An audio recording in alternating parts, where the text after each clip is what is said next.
ஒரு வாரமாகவே பார்த்துட்டு இருக்கேன். ஃபேஸ்புக்கு, இன்ஸ்டாகிராமு எந்த பக்கம் இருந்தாலும் இந்த பைக் டாக்ஸியை வந்து புக் பண்ணி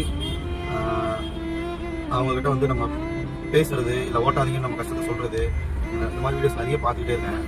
இல்லை நான் குறிப்பிட்டு சொன்னோன்னா நிறைய லேடிஸ் வாய்ஸ் கேட்குது. அவங்களுக்காகவே இந்த வீடியோ இருந்ததாகவே இருக்கட்டும். உங்களை தவிர இந்த வீடியோ அந்த லேடிஸை தவிர, அந்த அக்காங்களை தவிர இந்த வீடியோ பார்க்குற நீங்கள் யாராவது இருந்தீங்க அப்படின்னா உங்கள் மனசாட்சி தொட்டு சொல்லுங்கள். உங்கள் வண்டி பஞ்சர் ஆகும் போதோ, இல்லை வண்டி ஷெட்டில் நிற்கும் போதோ, ஏதாவது ஒரு வேலையாக இருக்கும், இல்லை ஒரு ஸ்பேர் பார்ட் வாங்க சொல்லி உங்கள் மெக்கானிக் அனுப்புவார். இல்லை நான் குறிப்பிட்ட ஆட்டோ மட்டுமே சொல்ல, இது காருக்குமே சேர்த்து சொல்கிறேன். இல்லை அப்படின்னா உங்கள் வண்டியோட ஃபோர்க்கு கட்டி இதை போய் பெண்ட் எடுத்துவான்னு சொல்லி மெக்கானிக் கொடுப்பாரு. அப்படி போகும்போதோ நீங்கள் எத்தனை பேர் வந்து பைக் டாக்ஸி புக் பண்ணி போகல அப்படின்றத சொல்லுங்கள். ஏன்னா நான் கண்கூடாக பார்த்துருக்கேன், ஒரு குறிப்பிட்ட நபர்கள் மட்டும்தான் பைக் டாக்ஸி வேணாம்னு சொல்கிறோம். ஆனால்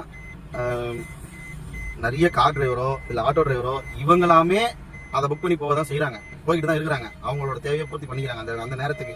அதுக்கப்புறமா பைக் டாக்ஸி வேணாம், வாழ்வாதாரம் பாதிக்குது அப்படின்னு நம்ம கதறோம். ஆனால் நம்மளுக்கே ஒரு வழி வேதனை வரும்போது நம்ம யூஸ் பண்ணிக்கிறோம். நம்ம யூஸ் பண்ணுறதே இல்லை அப்படின்னா நம்ம வந்து ஓகே, நம்ம வந்து கூப்பிட்டு பேசலாம் பண்ணலாம். ஆனால் நம்மளை சார்ந்தவர்களே இதை வந்து யூஸ் பண்ணிக்கிட்டு தான் இருக்கிறாங்க. இதுக்கு நான் என்ன சொல்ல வரேன்னு கேட்டீங்கன்னா, ஏன்னா இதெல்லாம் பேசிட்டு இருக்கேன் கேட்டீங்கன்னா, நம்ம போராட வேண்டியது அவங்க கிட்ட கிடையாது.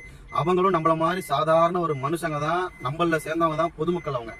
ஸோ ஒரு லட்சமோ இல்லை 50,000மோ கட்டி வண்டி எடுக்க முடியாம, இல்லை வண்டி ஓட்ட தெரியாம இருக்கிறத வச்சு பொழைச்சிக்கலாம் அப்படின்னு நினைக்கும் போது முதல்ல தெரியுது இந்த ஸ்விக்கி, ஜொமேட்டோ, அதுக்கப்புறமா இந்த ராபிடோ பைக் டாக்ஸி. சரிங்களா?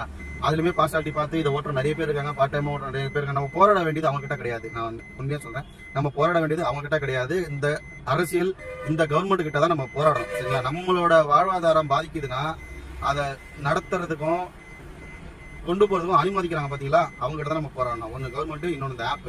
ஸோ இந்த ரெண்டு பேர்ட்டையும் பேசாம நார்மலா பொதுமக்கள் கிட்ட போயிட்டு நீங்க யூஸ் பண்ணாதீங்க. நம்ம என்னதான் கதறினாலும் என்னதான் பேசினாலும் புரிஞ்சிக்க மாட்டாங்க. ஏன்னா நம்மளே யூஸ் பண்றாங்க. அதை நம்மளே யூஸ் பண்ணும்போது எப்படி பொதுமக்கள் யூஸ் பண்ணாம இருப்பாங்க சொல்லுங்க?